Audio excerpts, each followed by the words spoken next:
Hi guys, welcome back to my channel. I got Apple AI or visual intelligence feature in my iPhone 11. This is my purple color iPhone 11. I'll show you how you can do that, how I got this feature. Let me show you how I get this. Let me show you how this works. So, as I long press or double press on this assistive button, I got my Apple intelligence feature or visual intelligence feature activated, right? So again, you guys can see here directly opens the uh, Apple intelligence feature, right? So how you can do that? First of all, open the App Store, download an app which is known as, of course, Google app, right? Install this. Now open the shortcuts. There you go. Shortcuts app should be pre-installed in your iPhone. If not, you can find it in App Store. It came in by default in the apps, right? So open the shortcuts app there. Now I have created number of shortcuts. I'll delete them first of all, right? Click on delete.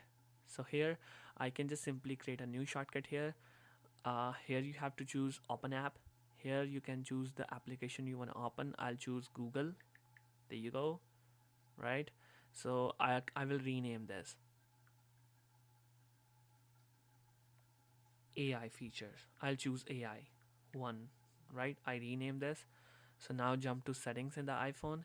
Here what you have to do, I'll show you the complete tutorial, right?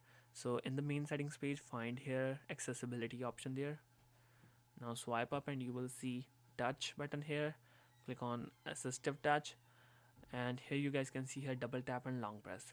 I'll choose double press. If you want to choose long press on the assistive touch to open the Google or to open the visual intelligence feature, you can choose that. I'll choose double press, and here you have to swipe up all the way down to shortcuts. Here you go, and I have set to AI1. I'll choose this one, AI1, and I'm good to go. So as I said, I have set double press to open AI features, so I'll press twice on this one.